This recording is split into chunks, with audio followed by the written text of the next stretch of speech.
এগুলি আমলে নিবেন, আমিও যেন আমল করতে পারি। মাহে রমজান অত্যন্ত বরকতের মাস, জান্নাতের দরজা শুধু একটা মাসই আছে, রমজান। আখিরি নবীর উম্মতের জন্য খুলে। আখিরি নবীর উম্মত ব্যতীত আদম আলাইহিস সালাম থেকে শুরু করে ঈসা আলাইহিস সালাম পর্যন্ত কোন নবীর উম্মত কারোর জন্য বেহেশতের দরজা খোলা থাকে না। শুধু আখিরি নবীর উম্মতের জন্য একটা মাস বেহেশতের দরজা খোলা থাকে। বলুন তো এই মাসটা কোনটা?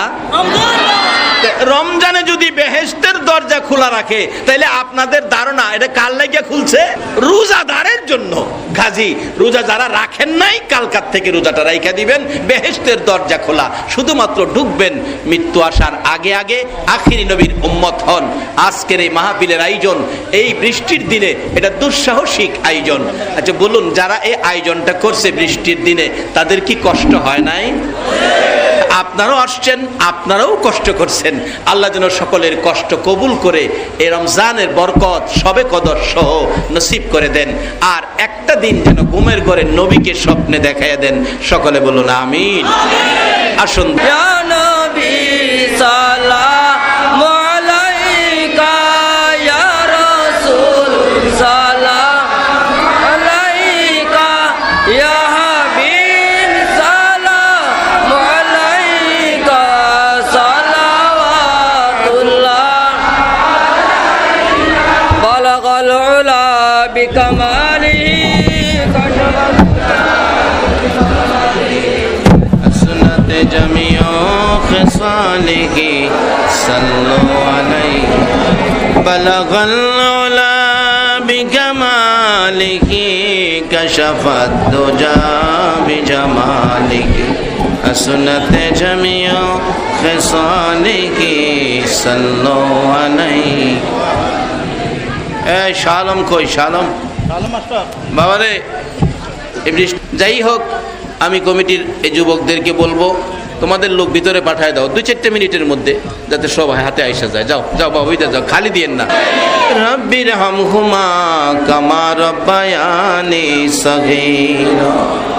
রব্বুল আলামিন, মাহে রমজান রহমতের মাস, বরকতের মাস, জান্নাতের দরজা খোলার মাস, গুনাহ মাফের মাস।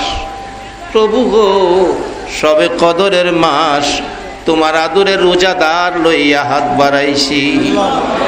মাবুদ, এ রোজাদার হাত বাড়াইলো, তুমি বলো এ হাতগুলি দেখে তোমার মায়া লাগে নি গো আল্লাহ? মাবুদ রে, বসার জায়গা পায় না, পানিতে দাঁড়াইয়া রইছে। তোমার এই আদরের বান্দার হাত দেখে তোমার দয়া লাগেনি? এই রমজান মাসে তোমার আদরের বান্দা লইয়া হাত বাড়াইছি। আল্লাহ গো, তুমি জিগাও না তোমার বান্দারা কেন হাত বাড়াইছে?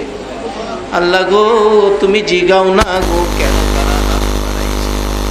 আমার মন এই জীবনে যে জানিয়া না জানিয়া, ইচ্ছা অনিচ্ছায়, প্রকাশ্যে গোপনে যা গুনাহ করেছি, আজকে রমজানের ইজ্জতে, এই মাহফিলের খাতিরে আমাদের সকলের জীবনের গুনাহগুলো ক্ষমা করে দাও। মাবুদ, ক্ষমা যে চাইলাম, তুমি ক্ষমা করছো নি গো আল্লাহ?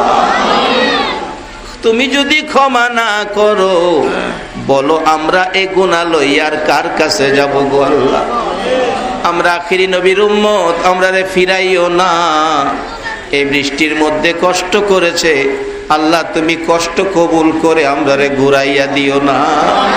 এই রমজানের ইজ্জতে, মাহফিলের খাতিরে, দুরূদ ও সালামের উসিলাই আমাদের সকলের জীবনের গুনাহগুলো ক্ষমা করে দাও।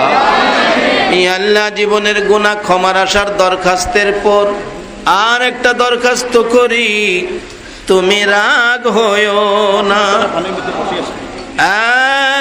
মাবুদ, তুমি রাগ হইও না। তুমি যদি রাগ হও, আমার মনের দুঃখ কার কাছে কমু গো আল্লাহ? আমি জানি না, এই বৃষ্টির মধ্যে হাজার হাজার মানুষ বৈশার জায়গা নাই, দাঁড়াইয়া রইছে। এই কমিটির ভাইয়েরা বড় কষ্ট করে আয়োজন করেছে। আমাদের মধ্যে কার মনে জানি কি দুঃখ, কি ব্যথা আছে, কার জানি মনে দুঃখ মানায় রে মানায়। কার জানি মনে দুঃখ, বাবা নাই গো বাবা না। মউত, যেই বাবা মাতার গাম পাতায় ফালাইয়া রোজগার করে সন্তানের মুখের খাবার জোগাইতো, যেই মা সন্তান কোথাও গেলে রাত্র 2টা বাইজা গেলেও দরজাটা খুইলা মা বিনাইয়া বিনাইয়া কান্ত। মায়ের অভাবী বাবার অভাবী কে জানি হাত বাড়াইছে রে, কার জানি এবারের ঈদের বাজারের কাপড় কিনতে যাইয়া মায়ের কাপড় কিনা চিরতরে বন্ধ হইয়া গেছে রে, কার জানি এবারের ঈদের কাপড়ের বাজারে বাবার পছন্দের সাদা লুঙ্গি কিনা বন্ধ হয়ে গেছে রে আল্লাহ। এই মা বাবা যার কবরে গো আর দেরি করো না, এই মাহফিলের উসিলাই ওই সকল মা বাবার কবর জান্নাতের বাগান বানাইয়া দাও। যত নবীর আশিকান ঘুমিয়েছে সকলের কবর জান্নাতের বাগান বানিয়ে দাও। আজকের মাহফিলের আয়োজন যারা করেছে তাদের বংশধর যারা কবরে সকলের কবর জান্নাতের বাগান বানিয়ে দাও। এই মাহফিলে যারা সাহায্য সহযোগিতা করেছে, বুদ্ধি পরামর্শ দিয়েছে, তাদের বংশধর যারা কবরে সবাইকে মাফ করে দাও। হ্যাঁ মাবুদ, আজকের মাহফিল তুমি কবুল আর মঞ্জুর করে নাও।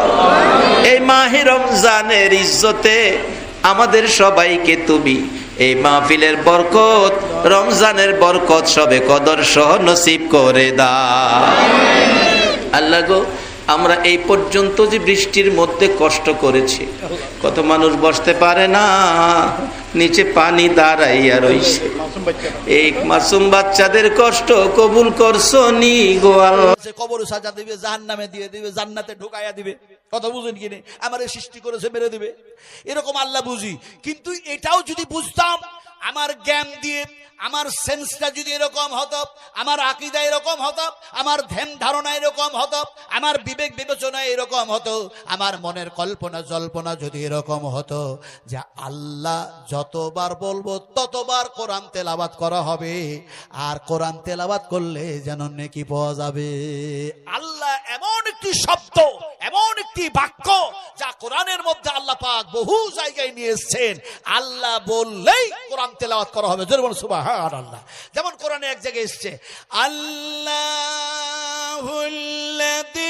খালাকাস সামাওয়াতি ওয়াল আরদা ওয়া মা বাইনাহুমা ফি সিত্তাতি আইয়ামিন সুম্মা ইসতাওয়া আলাল আরশ।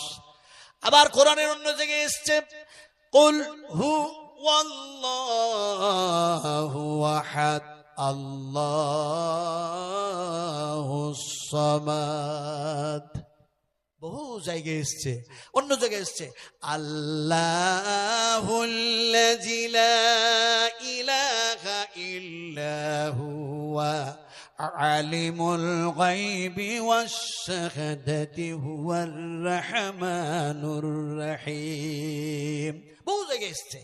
তো আল্লাহ যখনই বললেন শেষ হয়ে গেল, আমার স্রষ্টা তিনি, আমি কোরআন তেলাওয়াত করছি, তাহলে পরে নেকি থেকে আমি মাহরুম হলাম না, নেকি পেয়ে গেলাম। তো কথা বলতেছিলাম যে এই জমিনে আইন চলবে এক আল্লাহর। একটু জোরে বলতে হবে, জমিনে আইন চলবে কার? আরো জোরে বলুন। ইত্তাবিউ মা উনজিলা ইলাইকুম মির রাব্বিকুম ওয়া লা মিন দুনিহি ইত্তাবিউ মা উনজিলা ইলাইকুম মির রাব্বিকুম। আল্লাহ রাব্বুল আলামিন বলেন, তোমাদের রবের পক্ষ থেকে যে আইন ঘোষিত হয়েছে সেই আইন মাফিক তোমাদেরকে জীবন চালাতে হবে। ইত্তাবিউ, অবশ্যই তোমরা আমি আল্লাহ যেভাবে বলেছি সেইভাবে অনুসরণ অনুকরণ করে জীবন বাস্তবায়ন করতে হবে। এখন তিনি পাগড়িওয়ালা দিল্লিতে আসলেন, আসার পরে প্রথমেই একটা আল্লাহর যেন পক্ষ থেকে একটা যেন দাওয়াতের কাজ করলেন। কি বললেন? পাগড়িওয়ালা বললেন, কোন মহিলা মিডিয়া আমার সামনে আসবে না, আল্লাহর আইন জমিনে বাস্তবায়ন করতে হবে বলে তিনি বললেন কোন মহিলা মিডিয়া আমার সামনে আসবে না। তাকে মিডিয়া, পুরুষ মিডিয়া জিজ্ঞেস করলো কেন আসবে না? এটা তো আপনার দেশের আইন, এটা আরবের আইন, পাকিস্তানের আইন, এটা আফগানিস্তানের আইন, কিন্তু এখানে ভারতের মাটিতে সব ধরনের দেখা যায় এটা গণতন্ত্র রাষ্ট্র, ফলে এখানে এরকম আইন আপনি প্রয়োগ করতে পারেন না। তিনি বললেন যে আল্লাহ পাক আমাকে নিষেধ করেছেন, আল্লাহ পাক আমাকে নিষেধ করেছেন। কোরআনুল কারীমের মধ্যে আল্লাহ পাক বলেন তোমরা পর নারীর দিকে দৃষ্টিপাত করো না, তোমাদের দৃষ্টি তোমরা নিচু করে নাও। ফলে আমার সামনে যদি মহিলারা আসে, দৃষ্টি নিচু করে কথা বলা সম্ভব নয়, ফলে যেন আমি আল্লাহর আইন মেনেছি, আল্লাহর গোলামি করেছি, ফলে কেউ আসবে না। আবার জিজ্ঞেস করলো মিডিয়া যে আপনি এই সময় মসজিদে যেতে চাইছেন কেন? বলে মসজিদে এই জন্য যেতে চাইছি, মসজিদ হচ্ছে এমন একটি জায়গা, এত নিখুঁত, এত নির্ভেজাল, এত উত্তম, এত উৎকৃষ্ট জায়গা, এর চেয়ে আর ভালো জায়গা কিছু নাই। ফলে এই জায়গায় হয় ইবাদত, এখানে হয় বন্দেগী, এখানে হয় উপাসনা, এখানে হয় আরাধনা, এখানে হয় সিজদা, এখানে হয় রুকু, এখানে হয় যেন কমু, এখানে দেখা যায় এক আল্লাহর গোলামি করার জন্য সালাত আদায় হয়। ফলে এটা হচ্ছে আল্লাহর ঘর, তাই সেটা উত্তম জায়গায় যাওয়াই দরকার। হয় সেখানে আজান, সেখানে হয় নামাজ ইত্যাদি। তিনি জবাব দিলেন। মিডিয়ারা তার কোন উত্তর আর দিল না। জিজ্ঞেস করলেন মাদ্রাসায় কেন যাবেন? সে সময় দেখা যায় যখন এই আলোচনা চলছে, সে সময় যোগী আদিত্যনাথ তার এলাকায় যত মাদ্রাসা বন্ধ রেখেছিল, তালেবান প্রশিক্ষণ দেওয়া হয়, এখানে যেন সন্ত্রাসী শিক্ষা দেওয়া হয়, নানা রকম বলে যে মাদ্রাসাগুলি বন্ধ রেখেছিল, এদিকে এই আলোচনা চলছে, ওদিকে মাদ্রাসা সব খুলে দেওয়ার অর্ডার করলো যোগী আদিত্যনাথ। জরিবুল আলহামদুলিল্লাহ, একটি মানুষ আসলো, তাই মাদ্রাসাগুলি খুলে দেওয়া হলো। মসজিদগুলিতে যেগুলিতে দেখা যায় যেন মাইক নামিয়ে নেওয়া হয়েছিল, বললো সমস্ত মসজিদে মাইক চাপাইয়া দাও। কথা বুঝেন কি নে? আবার ভাইরা, এখন এদিকে সে ওই কাজ করতেছে, আর এদিকে দেখা যায় ইনি মাদ্রাসায় যাবেন বলে, দারুল উলুম দেওবন্দে যাবেন বলে তাকে প্রশ্ন করা হলো মিডিয়াদের পক্ষ থেকে যে মাদ্রাসায় যাবেন কেন? বলে মাদ্রাসায় যাবে এই জন্য যে মাদ্রাসাতে কোরআনের তালিম হয়, যে মাদ্রাসাতে হাদিস শরীফের তালিম হয়, যে জায়গায়, যে মাদ্রাসায় তালিবুল ইলম সঞ্চয় করার জন্য স্টুডেন্ট যারা এসে থাকে, পিতা ছেড়ে, মাতা ছেড়ে, ঘর ছেড়ে, বাড়ি ছেড়ে সব ত্যাগ করে দিয়ে দেখা যায় নবী এবং আল্লাহর কথাগুলি শিক্ষা করার জন্য এসে থাকে, সেখানে শুধু তলবা নেই, সেখানে আছে ওস্তাদুল আসাতেজা, ওলামা ইকরামেরা আছেন, আমি তাদের সঙ্গে মোলাকাত করব, দেখা সাক্ষাৎ করব ইত্যাদি ইত্যাদি সবকিছু বললেন। এখন কথাটা বলতেছিলাম, একটি পাগড়ি বাঁধা মানুষ তিনি সেখানে আসলেন, অথচ সেইখানে এসে নির্ভীকভাবে দাওয়াতের কাজ করলেন যে এখানে আমি যে কথাগুলি বললাম এটা ছিল যেন আমার হিকমতের সঙ্গে একটা দাওয়াতের কাজ। যেন দেখা যায় ওমান আহসানু কাওলাম মিম্মান দা ইলাল্লাহ, ওমান আহসানু কাওলাম মিম্মান দা ইলাল্লাহ, কুনতুম খায়রা উম্মাহ উখরিজাতিল লিন্নাস তা'মুরুনা বিল মারুফ। নিশ্চয় সর্বশ্রেষ্ঠ উম্মত হচ্ছে তারা যারা আল্লাহর দ্বীনকে কায়েম করার জন্য আল্লাহর কথাগুলি, নবীর কথাগুলি মানুষের সামনে বলে থাকে। আমি সেই কথাগুলি আপনাদের সামনে বললাম। যাক, আপনাদের বলতে চাইলাম কি যে এরকম ভাবে একটি মানুষ আসাতেই দেখা যায় এরকম সারা বিশ্ব তোলপাড় হয়ে গেল। কিন্তু আজকে আমরা আল্লাহর প্রশংসা করতে গিয়ে জোরে কেন বলবো, আস্তে কেন বলবো, এরকম নানা রকমের কিছু মনের মধ্যে প্রশ্ন আসে। এখন আপনাদের সামনে যে কিতাব থেকে আমি আলোচনা করতে চাইছি, মনের প্রশ্ন না করে মনের মরিচা, ইমানের মরিচা সাফ করার জন্য সর্বশ্রেষ্ঠ কিতাব আসলো। কিতাবটার নাম কি আপনারা বলুন? জোরে বলতে পারছেন না? আসলো কোরআন। এই কোরআন কি দিয়ে শুরু হয়েছে? বক্তৃতা শুরু হলো যেন দেখা যায় আল্লাহর প্রশংসা দিয়ে। এই কোরআন শুরু হলো কি দিয়ে? আপনারা বলুন, কি দিয়ে শুরু হয়েছে বলুন? বিসমিল্লাহির রহমানির রহিম। আল্লাহ দয়ালু, দয়াবান ইত্যাদি এই শব্দ যেন আসলো, তা দিয়ে শুরু হলো। কিন্তু তারপরে যা দিয়ে কোরআন শুরু হচ্ছে সেটা হচ্ছে এমন একটি সূরা, সেই সূরার নাম হচ্ছে সূরা ফাতিহা। এখন দেখা যায় সেই সূরা দিয়ে শুরু হয়ে গেল আলহামদুলিল্লাহি রাব্বিল আলামিন। আপনারা পড়বেন না? সবাই মিলে আমার সাথে পড়ুন তো, আলহামদুলিল্লাহি রাব্বিল আলামিন। আলিফ লাম আল সমস্ত, হা মিম দাল হাম প্রশংসা, সমস্ত প্রশংসার মালিক যিনি, তিনি হলেন আল্লাহ। তিনি কে বলেন? পড়তে পারলেন না? সবাই মিলে পড়ুন তো, লা ইলাহা। পড়বেন না? বেদাত হয়ে যাবে।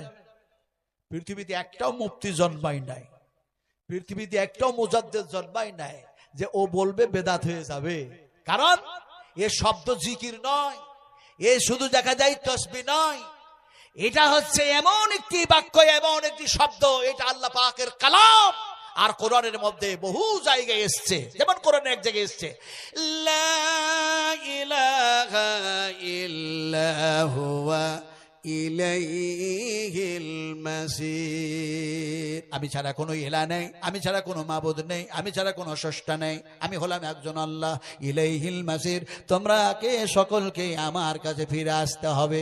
কোরআনের অন্য জায়গায় বলা হয়, লা ইলাহা ইল্লাহু ফাআন্না তুফাকুন। আমি ছাড়া কোনো ইলাহ নেই, আমি ছাড়া কোনো মাবুদ নেই, ফাআন্না তুফাকুন, তোমরা আমারে বাদ দিয়ে কার দরবারে চলে যাও। কোরআনের অন্য জায়গায় এসেছে, লা ইলাহা ইল্লাহু ইহয়ী ওয়া ইউমীত। আমি ছাড়া কোনো ইলাহ নেই, আমি ছাড়া কোনো মাবুদ নেই, আর আমি হলাম হায়াতের মালিক আর মওতেরও মালিক। তাহলে আল্লাহ হচ্ছেন তিনি, যে আল্লাহ হোসেন একজন, তার দেখা যায় এমনি করে সমস্ত প্রশংসা গণগান গণকীর্তন করলেন। আর সেই আল্লাহ আমাদের কল্যাণের জন্য কোরআন নাজিল করলেন। কোরআন হচ্ছে 30 পারা কোরআন। এই 30 পারা কোরআন মুখস্থ করলেন, ঠোঁটস্থ করলেন, বিশ্বনবী মুহাম্মদ রাসূলুল্লাহ সাল্লাল্লাহু আলাইহি ওয়াসাল্লামের কাছে তালিম নিলেন।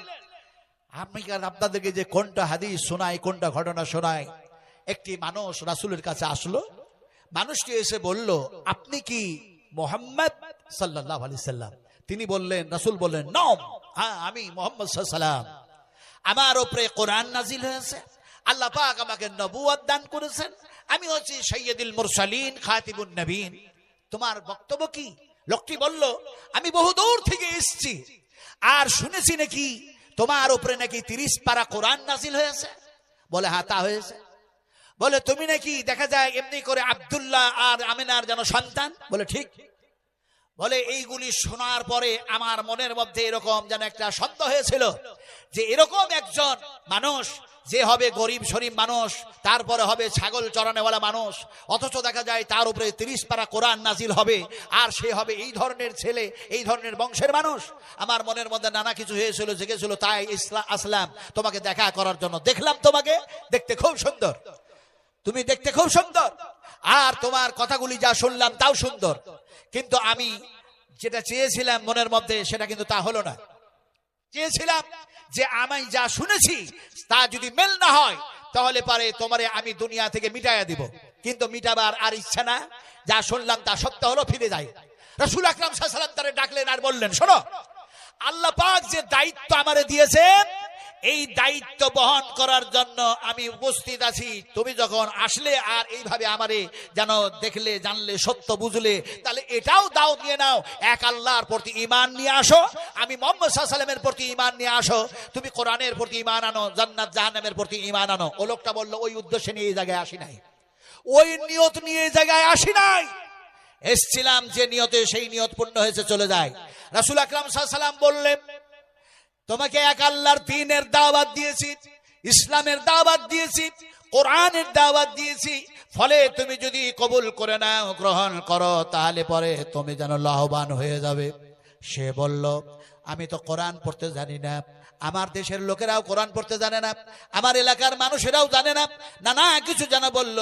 আল্লাহর নবীকে এই কথা শোনার পরে সে যেন বলল, যদি কোরআনের তালিম নিতে হয়, কোরআনের যদি শিক্ষা নিতে হয়, তাহলে আপনি এক কাজ করুন, আমার সঙ্গে আপনার যেন সেই কোরআন যারা পড়তে জানে তারাকে দেন, তারাকে সঙ্গে করে নিয়ে যায়। 1 জন নয়, 2 জন নয়, 10 জন নয়, 50 জন নয়, 70 জন কেন কোরআনের হাফেজ, কোরআনের কারি, কে যেন নবী ডাকলেন, বলে দিনের বেলায় তোমাদের কাজ কি? ওই 70 জন যেন কারি, দিনের বেলায় তিনাদের কাজ ছিল নানা জায়গা থেকে যেন লকড়ে কাঠি কাঠ কোন্ডা যেন কুড়িয়ে নিয়ে এসে জমা করা, আর যেন হাটে বাজারে বিক্রি করে সেই পয়সা দিয়ে খেজুর কিনে আনা, খেজুরগুলো কিনে এনে মসজিদে নববিয়াতে রাখতেন, তারপরে পানি বহন করতেন, পানি রাখতেন। দিনের বেলায় এই ছিল কাজ, তার মধ্যে সালাত ইবাদত যা ছিল তাও যেন পালন করতেন। রাতের বেলায় দেখা যায় ঘুমাবার সময় ঘুমানো, তারপরে দেখা যায় এমনি করে যেন সালাত আদায় করার সময় সালাত আদায়, তারপরে দেখা যায় কোরআন তেলাওয়াত আর কোরআন তেলাওয়াতের কাজ। সেই ধরনের 70 জন যেন কারি, 70 জন কোরআনের হাফিজ, তাদেরকে সঙ্গে করে নিয়ে যেন দেখা যায় সে চলে যায়। রাসূল বললেন যাও ওই এলাকায় গিয়ে কোরআনের শিক্ষা দাও। সঙ্গে তারা চলতে লাগলো। গ্রামের মধ্যে প্রবেশ করলো না, সংক্ষিপ্ত আলোচনা, মুক্তাসার আলোচনা করছি। গ্রামের মধ্যে না যেতে গিয়ে গ্রামে ঢুকতে যাবে, এলাকায় যেতে যাবে, তার পূর্বেই চারিদিক থেকে যেন তীর আসতে শুরু করলো। তীরগুলি যাদের সিনায় লাগে, কারো মাথায় লাগে, এক এক করে সাহাবায়ে কেরামেরা শহীদ হতে থাকলেন। এমনি করে 70 জন ওই কোরআনের কারি, কোরআনের হাফিজ শহীদ হতে হতে হতে হতে লাস্টে যিনি শহীদ হচ্ছেন তিনি বিশ্ব নবী মুহাম্মদুর রাসূলুল্লাহ সাল্লাল্লাহু আলাইহি সাল্লামের খুব যেন নিকটবর্তী লোক, রিলেশনের লোক, তিনার যেন এমনি করে দেখা যায় বংশের লোক, যেন তিনার সাথে সেই সম্পর্ক। এমন সময় তার গায়ে যখন তীরটা লাগলো, মাটিতে লটিয়ে পড়তে গিয়ে তিনি যেন বলছেন ইয়া রব্বে কাবা, ইয়া রব্বে কাবা, ইয়া রব্বে কাবা, এই কাবার রব, এই আমার রব। আমরা এমনি করে এতগুলি সাহাবী শহীদ হয়ে গেলাম, বিশ্ব নবী মুহাম্মদুর রাসূলুল্লাহ সাল্লাল্লাহু আলাইহি ওয়াসাল্লামের ব্যাপারে অবগত নাই, নবীজি কিছুই জানেন না। এই রবের কাবার রব, এই আমাদের রব, আমার নবী মুহাম্মদুর রাসূলুল্লাহ সাল্লাল্লাহু আলাইহি ওয়াসাল্লামকে এই সংবাদটা আপনি দিয়ে দিন। এদিকে দেখা যায় এই কথা বলে তিনি শহীদ হয়ে যাচ্ছেন, অন্যদিকে যেন মসজিদে নববী আর শাহানে ঘোরাফেরা করতে গিয়ে রাসূল আকরাম সাল্লাল্লাহু আলাইহি সাল্লামের কাছে আল্লাহ পাক জিবরিল ফেরেশতা পাঠান নাই, ইলহাম করে দিলেন, ইলহাম করে দিলেন। নবীর সঙ্গে সঙ্গে দেখা যায় সাহাবা کرامকে মসজিদে নববীর মধ্যে যারা উপস্থিত ছিলেন তারাকে বললেন, রাসূলের চোখ দুইখানি লাল বর্ণ হয়ে গেছে, রাসূলের চোখ দিয়ে যেন কোন দিয়ে পানি ঝরতেছে। এই অবস্থায় বললেন, ওগো আমার সাহাবা کرامরা, তোমাদের ভাই 70 জন যে কোরআনের হাফিজ তারা যেন শহীদ হয়ে গিয়েছে, শহীদ হয়ে গিয়েছে, শহীদ হয়ে গিয়েছে। আমার ভাইরা, এই ঘটনা এই জন্য শোনালাম, মুক্তাসার যেন কথা এই জন্যই বললাম যে কোরআন আল্লাহ পাক নাজিল করলেন বিশ্ব মানবের কল্যাণের জন্য। সেই কোরআন যারা শিক্ষা করলো তারা দেখা যায় যেন শিক্ষা দিতে গিয়ে আবার শহীদ হয়ে গেল। আজ এই কোরআনের শত্রু দুশ্মন এত কিছু আছে, মাদ্রাসার দুশ্মন এত কিছু আছে, ওলামাদের দুশ্মন এত কিছু আছে, তাওহীদ রিসালাত এমনি করে সেই সব শত্রুরা শত্রুতা করে এগুলির সঙ্গে। আগেও ছিল, এখনো আছে, ভবিষ্যতেও থাকবে। কিন্তু রাসূল আকরাম সাল্লাল্লাহু আলাইহি সাল্লাম বলেন, আল্লাহ পাক নিশ্চয় তিনি হলেন স্রষ্টা, তিনি যেন সত্য জিনিসটাই কায়েম রাখবেন আর বাতিল যেগুলি সেগুলি সব মিটায়া দেবেন। জাল হক ওয়া জাহাকাল বাতিল ইন্নাল বাতিলা কানা যাহুকা, সত্য এসেছে, মিথ্যে থাকতে পারে না, এগুলি যেন দেখা যায় শেষ হয়ে যায়। এখন কথাটা বলতেছিলাম, কোরআন সত্য না মিথ্যা? একটু জোরে কথা বলেন। আপনারা যদি সত্য কথা না বলেন তাহলে আমি কেমন করে বুঝবো? আপনারা যে সত্য কথা বলছেন যে হ্যাঁ কোরআন সত্য, তো কোরআনের প্রতি ঈমান কার কার আছে? হাত দুইখানি উঠায়া দেখান, আমার তো ঈমান আছে। হাত উঠবে না? আর একটু হাত উঁচু করুন, আর একটু হাত লম্বা করে দেন, বলি নারে তাকবীর, শানে ইসলাম, রবে ইসলাম, আল কোরআনের আলো, আল কোরআনের আলো। হাত নিচু করে দিন। কোরআনের আলো যদি ঘরে ঘরে জ্বালানো হয়, কোরআনের শিক্ষায় যদি মানুষ শিক্ষিত হয়, কোরআনের আলোতে যদি আখলাক তৈরি হয়, আদর্শ তৈরি হয়, চরিত্র তৈরি হয়, কৃষ্টি কালচার তৈরি হয়, তাহজিব ও তামাদ্দুন তৈরি হয়, তাহলে দেখা যাবে শরাব পান করা থাকবে না, ঘুষ নেওয়া থাকবে না, সুদ খাওয়া থাকবে না, নারী ধর্ষণ থাকবে না, চুরি চামারি থাকবে না, বেপর্দায় চলাফেরা করবে না। এক কথায় কোরআনের আইন মাফিক ডিসিপ্লিন তারা মেনে চলবে। আল্লাহ পাক তখনই তারাকে দেখা যায় মহব্বত আর ভালোবাসা করবেন, ভালোবাসা রাখবেন। সে হাদিসের দিকে নেই বা গেলাম। এখন কথা বলতেছিলাম, আপনারা হাত উঠিয়েছেন, এত দুঃখটুকু পেলেন নাকি? হাত উঠালেন, বেদাতি কাজ করলেন নাকি? আরে আমি যদি এখন আপনাদেরকে সেই জাবালের রহমতের কথা, সেই আরাফাতের ময়দানের কথা, বিশ্ব নবীর বক্তৃতার কথা আলোচনা যদি করি, তাহলে পরে আসবে যে রাসূল সে সময় হাত উঠাইয়েছিলেন কিনা সাহাবা কিরামদের সামনে বক্তৃতা করতে গিয়ে। সেই ঘটনা আমি আজকে বলবো না, শুধু বলতে চাই যে কোরআনের শিক্ষায় শিক্ষিত হলে মানুষ হবে সুন্দর মানুষ, একটি মানুষ হবে সে যেন সলেহ সলেহিন সলেহা, একজন মুমিন মুমিনা মুত্তাকিন। এই কোরআন যেন তারাকে এইভাবে তৈরি করে, এই শিক্ষা দেয়। যেমন সাহাবা কিরামদের চরিত্র, সেই শিক্ষায় শিক্ষিত হয়ে তারা হয়েছে জান্নাতি। জোরে বলুন সুবহানাল্লাহ। এখন যে কথাটা বলতেছিলাম, রাসূল আকরাম সাল্লাল্লাহু আলাইহি ওয়াসাল্লাম বলছেন, এই কোরআনের মধ্যে এসেছে, মুসলিম শরীফের হাদিস, হাদিসের রাবি अगर देखना है तो देख लीजिए, যে কোরআনের প্রতি আমরা ঈমান আছে বলে হাত উঠালাম, সেই ঈমান আমাদের কোরআনের প্রতি আছে কিনা আমি জানি না।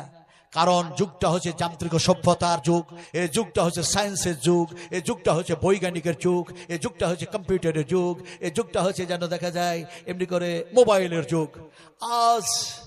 আজ কি শিক্ষিত কি অশিক্ষিত, কি যুবতী কি যেন বয়স্ক, সবার হাতে যেন মোবাইল, আর বলছে এই মোবাইলের মধ্যে সব কিছু আছে। বলছে না বলছে না বলছে না বলছে না? নবীজি বলেছেন ৭০,০০০ ইহুদি দাজ্জালে পরিণত হবে।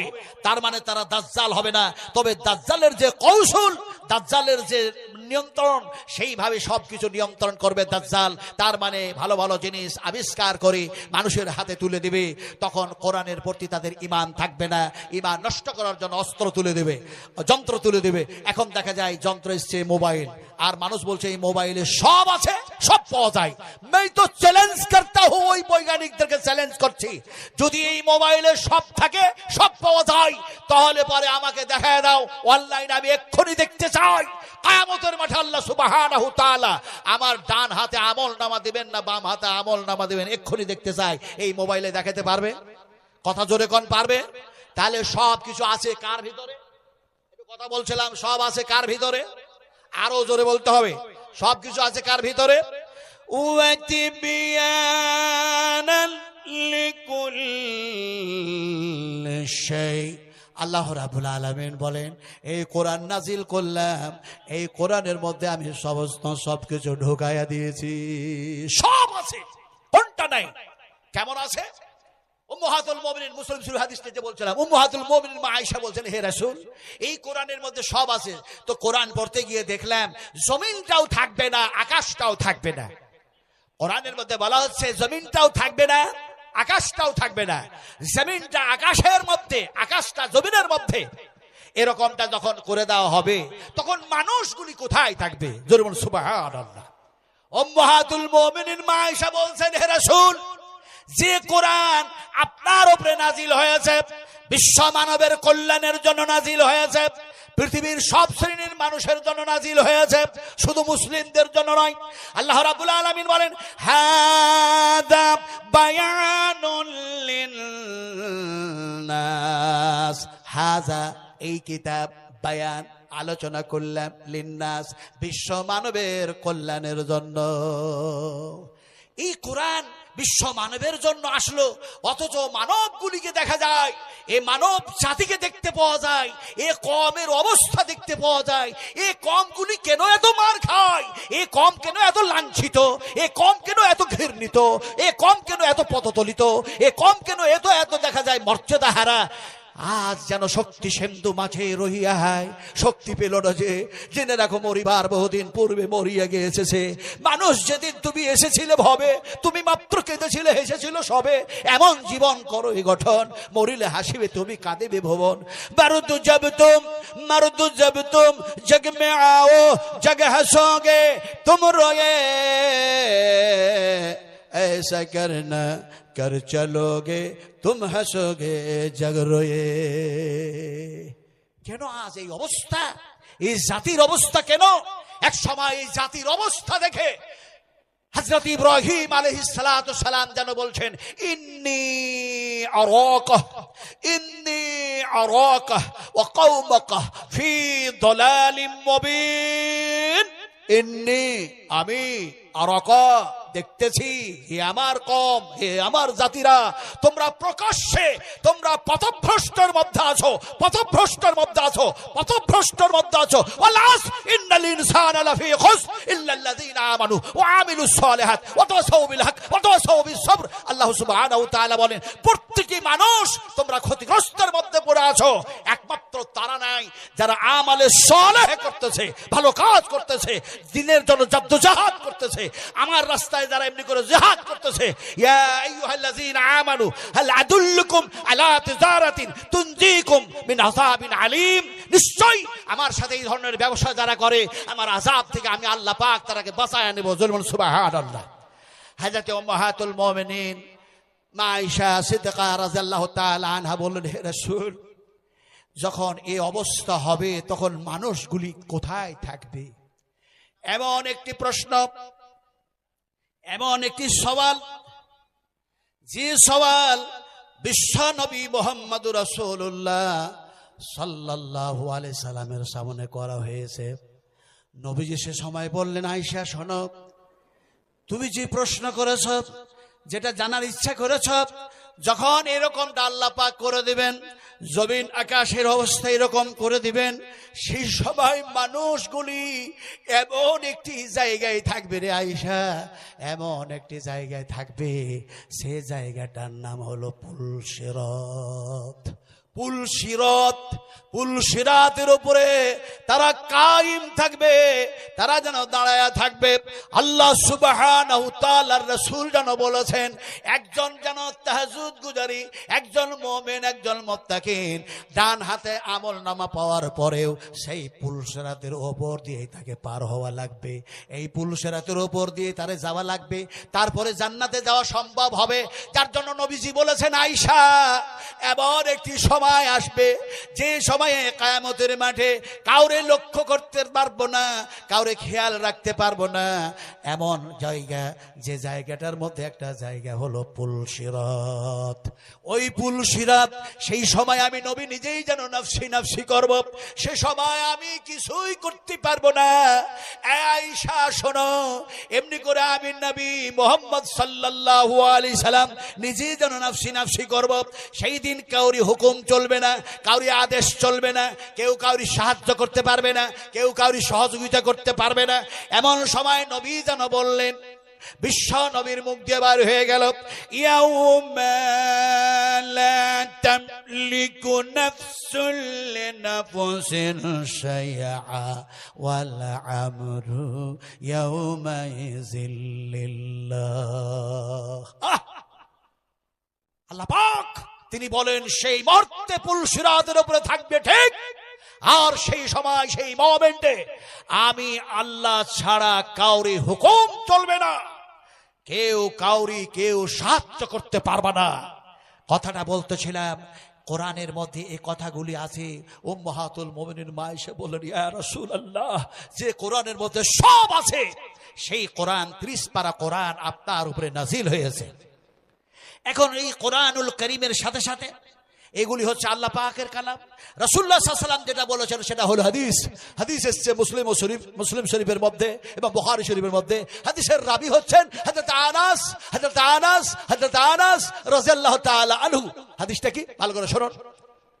হাদিসটা হচ্ছে এরকম যে হযরত আনাস বলছেন যে আমরা সাহাবায়ে কেরামরা বসে আছি, রাসূল আকরাম সাল্লাল্লাহু আলাইহি সাল্লাম যেন ওয়াজ করছেন, তিনি হাদিস আমাদেরকে কথাগুলি শোনাচ্ছেন, নবী শোনাচ্ছেন, আমরা শুনতেছি নবী বলছেন, ও আমার সাহাবীরা, এমন একটি জামানা আসবে, এমন একটি যুগ আসবে, সেই যুগে সেই জামানায় যেন দেখা যায় ইলমকে উঠায় নেওয়া হবে, ইলমকে উঠায় নেওয়া হবে, ইলমকে উঠায় নেওয়া হবে।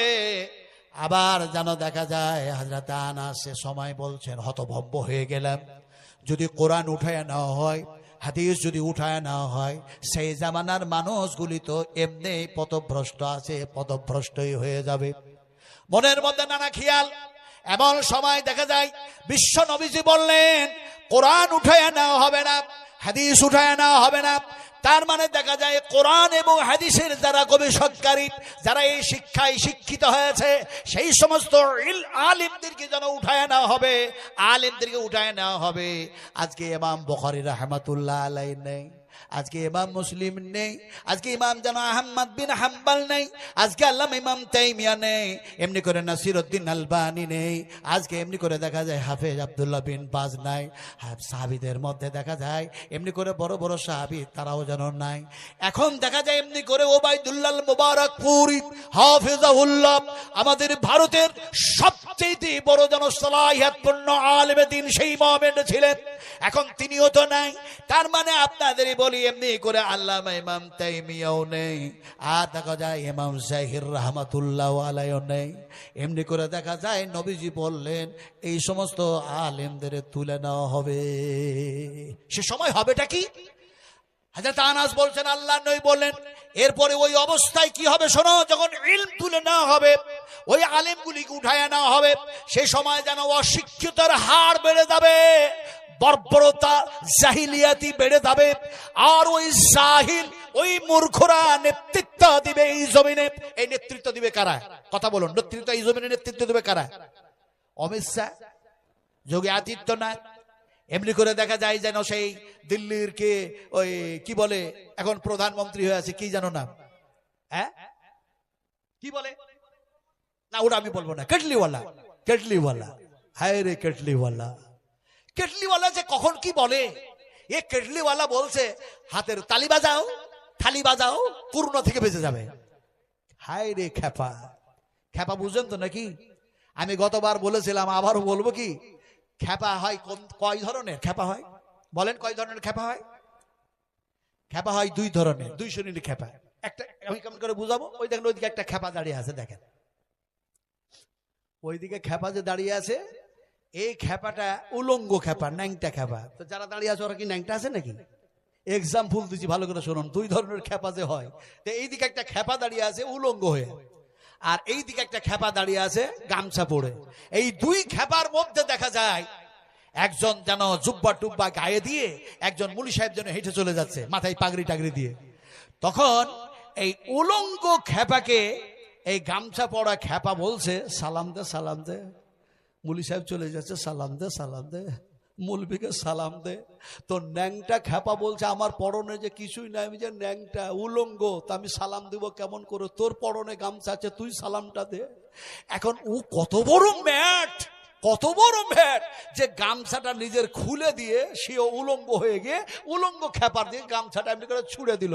তো বলছে গামছাটা পর আর তাড়াতাড়ি করে সালাম দে। এ যদি গামছাটা পরে সালাম দেয় তাও হয়, এ আবার কত বড় ম্যাট যে এ হাতে গামছাটা ধরে প্রতিযোগিতা শুরু করলো, কম্পিটিশন শুরু করলো।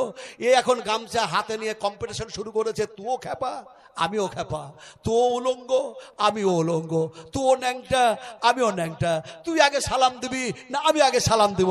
এখন এই প্রতিযোগিতা করতে থাকলো, আর দেখা যায় মুলি সাহেব হেঁটে চলে গেল, সালাম দেওয়া হলো না, আল্লাহর পক্ষ থেকে তাদের প্রতি রহমত নাজিল হলো না। এরকম খেপাদের জন্ম হয়েছে, আর তারা জমিনে নেতৃত্ব দেওয়ার চেষ্টা করতেছে। কিন্তু এই জমিনে নেতৃত্ব যারা দিবে তারা কারা, তাদের কোয়ালিটি কি হবে, তাদের কোয়ালিফিকেশন কি হবে, তাদের গুণ কি হবে, তারা কোন গুণে গুণান্বিত হবে, আল্লাহ পাক কোরআনের মধ্যে সে কথা বলেছেন। যেমন এক জায়গায় বলা হয়, ইন্নাল আরদা লিল্লাহি ইউরিসুহা মান ইয়াশাউ মিন ইবাদি ওয়াল আকিবাতু লিল মুত্তাকিন। মুত্তাকিন। এক আল্লাহর প্রতি বিশ্বাস আছে, পরকালের প্রতি বিশ্বাস আছে, আখিরাত পরকালের প্রতি ঈমান আছে, এমনি করে তারা মুত্তাকিন, তারা হলো পরেজগার, দিনদার, আল্লাহ ভীরু, আল্লাহওয়ালা।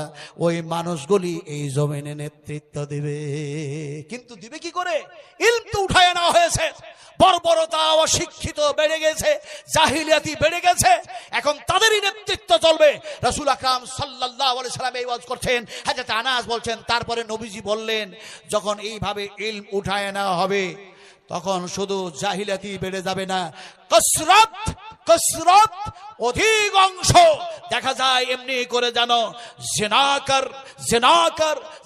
করনেওয়ালি, জেনার সংখ্যা বেড়ে যাবে। নবী বললেন এমনি করে শরাব পান করনেওয়ালার সংখ্যা বেড়ে যাবে, এমনি করে পুরুষদের সংখ্যা কমে যাবে, নারীদের সংখ্যা বেশি হয়ে যাবে। এবং তাকে এমন পর্যন্ত 50টি মেয়ের একটি মানুষ, একটি পুরুষ 50টি মহিলার নেতৃত্ব দেবে, তার যেন খবর রাখবে। যখন দেখবে এরকম জামানা যুগ এসে গেছে, জেনে নাও এগুলি হচ্ছে কিয়ামতের নিদর্শন, বলি কিয়ামত সংলগ্ন হয়ে গেছে। আমার সোনার টুকরারা, আমার বাংলার মানুষেরা, আমার ভাইয়েরা, আমার মায়েরা, আমার বোনেরা, যে কথা বলতেছিলাম, আজ যদি কোরআনের শিক্ষায় শিক্ষিত হতাম তাহলে আমাদের আখলাক ও আদর্শ হতো আল্লাহ সুবহানাহু ওয়া তাআলা সবচেয়ে উত্তম উৎকৃষ্ট বিশ্বনবী মুহাম্মদ রাসূলুল্লাহ সাল্লাল্লাহু আলাইহি ওয়াসাল্লামকে কোরআনী আখলাক দান করেছিলেন। আর তার সাথে সাথে হযরত ওমর, হযরত আবু বকর, হযরত উসমান গনি ইত্যাদি তাদেরও যেন সেই আখলাক তৈরি হয়েছিল বলেই তারা আজকে নয়, কিয়ামতের মাঠেও দেখা যায় তারা সম্মানিত হয়েছে, তারা লাভবান হয়েছে। আমি গেলাম, আল্লাহ পাক যখন নিয়ে গেলেন, তো নবী মুহাম্মদ সাল্লাল্লাহু আলাইহি সাল্লামকে শুধু দেখা যায় নবী হিসাবে তিনাকেই সালাম দিলাম না, হযরত ওমরকে সালাম দিলাম, হযরত আবু বকর সিদ্দিককে সালাম দিলাম। বিশ্ব নবী মুহাম্মদ রাসূলুল্লাহ সাল্লাল্লাহু আলাইহি সাল্লামকে দেখলাম, তিনি শুয়ে আছেন বেহেশতের মধ্যে, জান্নাতের মধ্যে শুয়ে আছেন। আপনারা বলবেন আপনি দেখলেন কি করে? বলে এই চোখ দিয়ে দেখি নাই, এই চোখ দিয়ে দেখি নাই, দেখেছি ইমানের চোখ দিয়ে। ইমানের চোখ দিয়ে। ইমান এমন এক জিনিস, যদি সেই বিশ্বাস, সেই ইমান যদি না থাকে তাহলে আমি পূর্ণ মুমিন হতে পারবো না। কারণ রাসূল আকরাম সাল্লাল্লাহু আলাইহি সাল্লাম এক সময় ওমরকে বলেছিলেন, ওমর তুমি কি আমারে মহব্বত করো? ওমর বলেছিলেন, ইয়া রাসূলুল্লাহ, আপনাকে ভালোবাসি। আমি এমনি করে আমার পিতার চাইতে, মাতার চাইতে, আমার সন্তান সন্ততি, আমার জমি জায়গা সম্পদ যা আছে তার চাইতে ভালোবাসি। রাসূল আকরাম সাল্লাল্লাহু আলাইহি সাল্লাম বললেন, এখনো তুমি আমারে ভালোবাসতে পারো নাই। হযরত ওমর বললেন, হে রাসূল, আপনাকে সত্যি ভালোবাসি। নবী বললেন, তোমার প্রাণের চাইতে, জানের চাইতে আমারে যতক্ষণ পর্যন্ত মহব্বত না করেছো ততক্ষণ পর্যন্ত তুমি পূর্ণ মুমিন হতে পারবে না। কথা বলতেছিলাম, হযরত ওমর বলেন, হে রাসূল, আমার জানের চাইতে আমি বেশি মহব্বত করি রাসূল আকরাম সাল্লাল্লাহু আলাইহি ওয়াসাল্লামকে। যেন দেখা যায় ইমানের চোখ দিয়ে দেখে যখন ঢুকলাম, তখন একটা গেট আছে, সেখানে বাবুস সালাম গেট, বাবুস সালাম, সেইখান দিয়ে ঢুকতেছে। সেখানে কিন্তু মহিলারা যেতে পারবে না। দুইটা জায়গায় মহিলারা সেখানে প্রবেশ করতে পারবে না। একটা হলো জান্নাতুল বাকির মধ্যে, আর একটি হচ্ছে যেন দেখা যায় বিশ্ব নবী মুহাম্মদ রাসূলুল্লাহ সাল্লাল্লাহু আলাইহি সাল্লামকে সালাম দেওয়ার সময়, জিয়ারত করার সময় মহিলারা ভিতরে যেতে পারবে না। তো সেখানে যখন যাওয়া হলো, নবীজিকে সালাম দিলাম। আপনারা সালাম দেন না নবীকে? জি, আপনারা দেন না? বলি এই সমস্ত কি কথা বলেন, হাবিজাবি কথা, এসব কি কথা বলেন? বলে জি হ্যাঁ, التحيات لله والصلوات والطيبات السلام عليك أيها النبي। পড়েন না আপনারা? পড়েন না? সব নামাজি তো পড়েন, তো নবীকে সালাম দিলেন এখান থেকে, ওখানে গিয়ে সালাম দিবেন না? আসসালামু আলাইকা ইয়া রাসূলুল্লাহ, আল্লাহুম্মা সাল্লি আলা মুহাম্মাদিন ওয়া আলা আলি মুহাম্মাদ। দরুদ পড়তে পড়তে চললাম। হযরত আবু বকর সিদ্দিককে সালাম দিলাম, আসসালামু আলাইকুম ওয়া রাহমাতুল্লাহি ওয়া বারাকাতুহু। ইয়া আবু বকর সিদ্দিক রাদিয়াল্লাহু তাআলা আনহু সালাম দিলাম, আসসালামু আলাইকুম ওয়া রাহমাতুল্লাহি ওয়া বারাকাতুহু। ইয়া উমর ফারুক রাদিয়াল্লাহু তাআলা আনহু। কথাটা বলতেছিলাম, যাদের কোরআনের আলোতে এই চরিত্র তৈরি হয়েছে তারা দুনিয়াতেও লাভবান হয়েছে, আখিরাতেও লাভবান হয়ে যাবে। তাই মাদ্রাসা করার প্রয়োজন আছে। মাদ্রাসা গড়ার প্রয়োজন আছে, মাদ্রাসা তৈরি করার প্রয়োজন আছে, মাদ্রাসা রাখার প্রয়োজন আছে। আমরা মাদ্রাসা বন্ধ করব না, আমরা মাদ্রাসা যেন এমনি করে খুলে রাখবো। আমরা মাদ্রাসা এমনি করে দেখা যায় মাদ্রাসা থেকে দূরে সরব না, আমরা মাদ্রাসার যেন সহযোগিতা করব, আমরা যেন সহযোগিতার হাত বাড়িয়ে দেবো। বলুন ইনশাআল্লাহ, বলুন ইনশাআল্লাহ। বলেন ভাই, বলতে বলতে আদায়ের দিকে কথাটা বলছিলাম যে মাদ্রাসা কুল হাল ইয়াস্তাবিল্লাযীনা ইয়ালামুনা ওয়াল্লাযীনা লা ইয়ালামুন। আল্লাহ পাক বলছেন শিক্ষিত মানুষ আর অশিক্ষিত মানুষ কখনো সমান হয় না। আপনারাকে জিজ্ঞেস করবো, আদায় করবো, একটু ধৈর্য ধরুন, 1 মিনিট ধৈর্য ধরুন। আপনাকে জিজ্ঞেস করবো, আল্লাহ পাক বললেন শিক্ষিত মানুষ আর অশিক্ষিত মানুষ কখনো সমান হয় না। আপনারা একটু দয়া করে জবাব দিবেন। বলুন ইনশাআল্লাহ দেবো। বলেন জবাব দেবেন তো? বলুন জান্নাতি মানুষ আর জাহান্নামী মানুষ কি এক? কথা করে বলবেন। কি আশ্চর্য, একটু জোরে বলুন না। জান্নাতি মানুষ আর জাহান্নামী মানুষ কি এক? আমরা জান্নাতি হতে চাই না জাহান্নামী হতে চাই? একটু জোরে বলুন। হাত উঠান, কে কে জান্নাতি হতে চান? হাত আরো লম্বা করতে হবে, আল্লাহ দেখুক, ফেরেশতারা সাক্ষী থাক, জমিন সাক্ষী। হাত উঁচু করুন না, বলে লিল্লাহি তাকবীর, হাত নিচু করুন। আল্লাহ পাক বলছেন এক যে নয়, তোমরা যে জান্নাতি হতে চেয়েছো, আল্লাহ পাক বলছেন লা ইয়াস্তাবি আসহাবুন নারে ওয়া আসহাবুল জান্নাহ, আসহাবুল জান্নাতি হুমুল ফাইজুন। আল্লাহ পাক বলছেন শিক্ষিত অশিক্ষিত মানুষ যেমন সমান নয়, তেমনি করে জাহান্নামী আর জান্নাতি মানুষও এক ধরনের নয়। ফলে আমরা জান্নাতে যাবার জন্য আশা করি, আর আল্লাহর জমিনে এক আল্লাহর গোলামি করে আমরা জান্নাতে যেতে চাই। এই দুনিয়া থেকে ইহকাল থেকে পরকাল গমন করতে চাই। তার জন্য বলবো, এখানে কি এমন কোনো মানুষ আছেন আপনারা সবাই নিয়ত করলেন আল্লাহ আপনাকে দেখি নাই, ওই জান্নাতে যাওয়ার আশা করেছি, সেই জান্নাত দেখি নাই, এমনি করে জাহান্নাম দেখি নাই, নবীজিকে দেখি নাই, আয় আল্লাহ তোমার নবীর মাদ্রাসা দেখতেছি, যে নবী এমনি করে দেখা যায় বেহেশতের মতো শুয়ে আছেন, সেই রাসূল যেন মদিনায়, ফলে তার মাদ্রাসায় আমি 10,000 টাকা দেব। একটি কোনো যদি মাস্টার বলতেন, সার্ভিসম্যান, একটি যদি কোনো কৃষক চাষি বলতেন, একজন যদি কেউ ব্যবসায়িক বলতেন, একজন যদি আল্লাহর সব কাছের মানুষ, বিশ্ব নবীর একেবারে মহব্বতের যেন উম্মত যদি একজন বলতেন যে 10,000 টাকা দেব, তাহলে আমি নাজমালাম বলছি ওয়াদা করছি আপনাদের সঙ্গে, যারা মাসুম বেগুনাহগার, যাদের এক জাররা গুনাহ নাই, একেবারে মাসুম থেকে মাসুম, তেনারা হচ্ছেন ফেরেশতা। ওই ফেরেশতারা যে দোয়া দিবেন, সেই দোয়াটা আমি নাজমালাম পড়বো, আপনারা শুধু আমিন আমিন করবেন। যদি কেউ 10,000 টাকা দেন ইনশাআল্লাহ বলেন। আর আপনি এই 10,000 টাকা দিয়ে যে জান্নাতে যাওয়ার আশা করছেন, আর নিয়তটা করবেন, আয় আল্লাহ 10,000 টাকা দিচ্ছে এই নিয়তে নবীর মাদ্রাসায় কিয়ামতের মাঠে নবীর হাতের পানি পান করে যাতে বেহেশত লাভ করতে পারি, নবীর হাতের পানি পান করে যাতে বেহেশতে যেতে পারি, এই হিসেবে নবীর মাদ্রাসায় 10,000 টাকা দিলাম।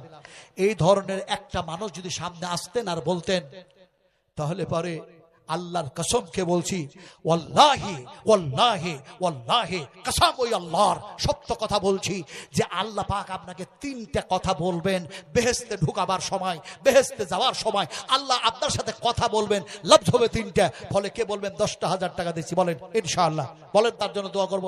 আমি ফেরেশতাদের সেই মাসুমদের দোয়াটা দেব, আপনারা আমিন আমিন করবেন। আর ওদিকে আল্লাহ পাক যেন দেখা যায় 3টা কথা বলবেন। জি হ্যাঁ, আল্লাহ শওকাত আলী, হ্যাঁ শওকাত আলী ভাই আছেন এখানে? কোনটা শওকাত?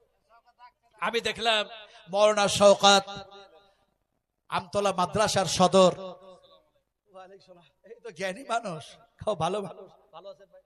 আলহামদুলিল্লাহ। এটা যেন 40 আছে আপনার পক্ষ থেকে, সবারই পক্ষ থেকে, নবীকে মহব্বত করার জন্য আর 10,000 আলহামদুলিল্লাহ। বলি নারে তাকবীর। নবীরে মহব্বত কি জিনিস, কি জিনিস, আল্লাহু আকবার। নবীরে মহব্বত করলেই আল্লাহ পাক বলছে আমি তোমারে শুধু ভালোবাসি না, তোমার জীবনের গুনাহ মাফ করে দিই। জোরে বলুন সুবহানাল্লাহ। তো আমার শওকাত ভাই, আমার কলিজার টুকরা বলছেন 40 দিয়েছিলেন, আর 10 দিয়ে বললেন আমি 50 করে দিলাম, 50 করে দিলাম। আমরা খুশি না খুশি? খুশি না খুশি? মা অসুস্থ আছে, ব্যাঙ্গালোরে আছে, আয় আল্লাহ, আমি তো মুসাফির মানুষ। আয় আল্লাহ, তোমার নবীর কথা অবশ্যই সত্য। রাসূল বলেছেন পিতা মাতার দোয়া কবুল হয়, এমনি করে মাজলুম মানুষের দোয়া কবুল হয়, এমনি করে যেন মুসাফিরের দোয়া কবুল হয়। হে আল্লাহ, যদি সত্যিকারী আমি মুসাফির হই, আমি তো পড়ি যেন এমনি করে ঈশার নামাজ 2 রাকাত, আমি পড়ি তো এমনি করে জোহরের নামাজ 2 রাকাত, এমনি করে পড়ি তো আসরের নামাজ 2 রাকাত, এমনি করে আরফার মাঠে পড়লাম 2 রাকাত, 2 রাত করে জোহর আর আসর, এমনি করে মুজদালিফায় পড়লাম মাগরিব 3 রাকাত, ঈশা যেন 2 রাকাত, এমনি করে সব জায়গাতেই কাসার। তো এ আল্লাহ, আমি মুসাফির মানুষ, দোয়া করি রব্বি কারীম, শওকাত ভাইয়ের আম্মা জান তিনি যেন এমনি করে অসুস্থ হয়ে আছেন। হে আমার রব, তুমি অসুস্থ করেছো, কেউ করে নাই, কেউ করে নাই। ওয়াইজা মারিজতু ফাহুয়া ইয়াসমিন, আয় আল্লাহ, তুমি তো অসুখ দিতেও পারো, তুমি অসুখ ভালো করতেও পারো। হুয়া ইউতইমুনি ওয়া ইয়াসকিন ওয়াইজা মারিজতু ফাহুয়া ইয়াসমিন। আল্লাহ পাক, তোমার এই কথা যদি সত্য হয়, আমি মুসাফির হালাতে তোমার দরবারে খাস ভাবে বলছি, আল্লাহ তুমি শেফা দেনেওয়ালা, তুমি সুস্থ করে দাও, সুস্থ করে দাও, শেফা দাও, তুমি সবচেয়ে উত্তম শেফা দেনেওয়ালা। আয় আল্লাহ, তোমার রাসূল বলেছেন নিশ্চয়ই সাদকা বালাকে দূর করে থাকে, মুসিবতকে দূর করে থাকে। আয় আল্লাহ, 50,000 টাকা দান করলো মাবুদ রে। রাসূল বলছেন তোমার আম্মা আব্বা কেউ নাই? বললো একজন আছে, একজন নাই। সাহাবীটি বললেন যখন এই কথা, তখন নবী বললেন কে আছে কে নেই আমি জানি না, কে আছে? বলে আব্বা তো জিহাদের ময়দানে গিয়ে শহীদ হয়েছে, আম্মা আছে। রাসূল বললেন জিহাদের ময়দানে যেতে হবে না, যাও বাড়ি ফিরে যাও, তোমার মায়ের সেবা করো, যত্ন করো। সেই পালন করেছেন আমার শওকত ভাই, মায়ের জন্য ওই হাদিসের উপরে আমল রেখেছেন। তিনি যেন সেই হাদিসের প্রতি লক্ষ্য রেখে দান করেছেন 50,000 টাকা। নবীজি বলেছিলেন ইজহাব ইজহাব ইজহাব ফাকরিমাহা ফাকরিমাহা ফাকরিমাহা ফাইনাল জান্নাতা তাহতা রিজলাইহা। রাসূল আকরাম সাল্লাল্লাহু আলাইহি সাল্লামের মুখ দিয়ে এই কথা বাইর হয়েছিল, বুখারী শরীফের মধ্যে এই ইবারাতগুলি এসেছে। তো আমার শওকত ভাইয়ের আম্মা জানকে আল্লাহ তুমি সুস্থতা দান করুন। কে যেন 1000 টাকা আমার হাতে ধরিয়ে দিয়ে গেল। আল্লাহ যে নিয়তে দান করেছেন আমার যুবক, আমার তরুণ, আল্লাহ তুমি এর যেন জৈবনটা ইবাদতগুলিকে কবুল করে নাও, দ্বীনের খাদেম বানিয়ে দাও, ইসলামের খাদেম বানিয়ে দাও। আয় আল্লাহ, তুমি ইসলামের মুজাহিদ বানিয়ে দাও, শয়তানের কুমন্ত্রণ থেকে তুমি হেফাজত করো, আল্লাহুম্মা আমিন। জি হ্যাঁ, কেউ রমজান ঠিকাদার ভাই রতুয়া থেকে 2,10,000 টাকা দিয়েছেন রমজান। আনিকুল 25,000 টাকা দিয়েছেন, মাসউদ 25,000 টাকা দিয়েছেন, শওকত সাহেবের ভাই খায়রুল, শওকত সাহেবের ভাই 15,000 টাকা দিয়েছেন, সাকিব 15,000 টাকা দিয়েছেন, সাদিকুল ইসলাম 15,000 টাকা দিয়েছেন, কুতুবউদ্দিন ঠিকাদার 5,000 টাকা দিয়েছেন, নজরুল ঠিকাদার 5,000 টাকা দিয়েছেন, রবিউল ইসলাম 10,000 টাকা দিয়েছেন, শওকত ভাইয়ের 50,000 দিলেন উনি। 3,35,000 টাকা হলো। 3 লক্ষ কত বললাম? 3 লক্ষ আর 5,000 টাকা দিয়ে কেউ 40 করুন না, আর 5,000 টাকা দেন, আমার হাতে দিয়ে যান, দিয়ে যান, দিয়ে যান। কাবার যে গিলাফ, কালো গিলাফ, গিলাফটা ঝুলতেছে, আর ওখানে আছে মুলতাজামের গেট। রাসূল আকরাম সাল্লাল্লাহু আলাইহি ওয়াসাল্লাম বলেছেন ওই গেটে হাত দিয়ে যখন দোয়া করা হয়, হাত রেখে দোয়া করা হয়, আল্লাহর দরবারে সেই দোয়া কবুল হয়ে যায়। ওয়াল্লাহি আল্লাহ পাক যে কিভাবে নিয়ে গেলেন, লক্ষ লক্ষ মানুষের মধ্যে দিয়ে কেমনে যে মুলতাজামের গেটে নিয়ে গেলেন, কেমনে যে হাত দুইখানে আমাদের রাখা করালেন, কি দোয়া পড়েছি, কি চেয়েছি, ও গোপন কথা বলবো না। তবে আপনারা কি পারবেন না 5,000 টাকা দিয়ে 40 করে দিতে? পারবেন কেউ? পারবেন? 3,35,000 হয়েছে। এমন কোন ইমানদার, এমন কোন যেন মুমিন, এমন কেউ যেন দেখা যায় আল্লাহর মহান ব্যক্তি থেকে মহান ব্যক্তি, এরকম একজন এসে বলতে পারবেন না যে আমি এমনি করে 5,000 টাকা দেব?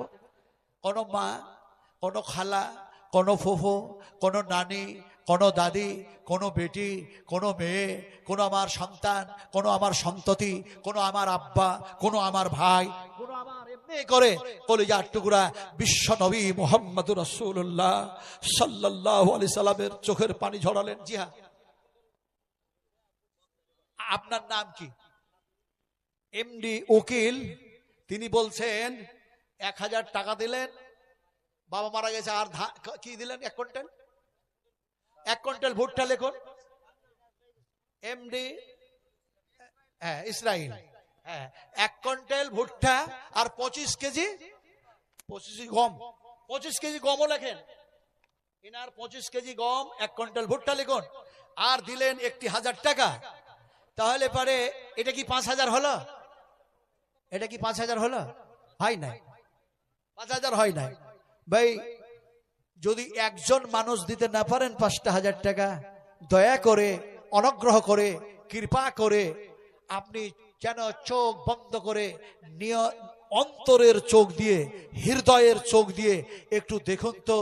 আল্লাহর রাসূল যে বলেছেন, হে আমার উম্মতেরা, হে আমার উম্মতেরা, আমি রাসূল, আমি সদা সর্বদাই বলেছি ইয়া উম্মতি।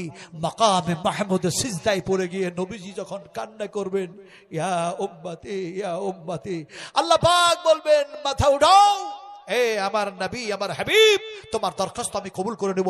ওই দরখাস্তর মধ্যে যদি আপনি পড়ে যান আর আপনি জান্নাতে যেতে পারেন, ওই নিয়ত করে 5,000 টাকা দেন।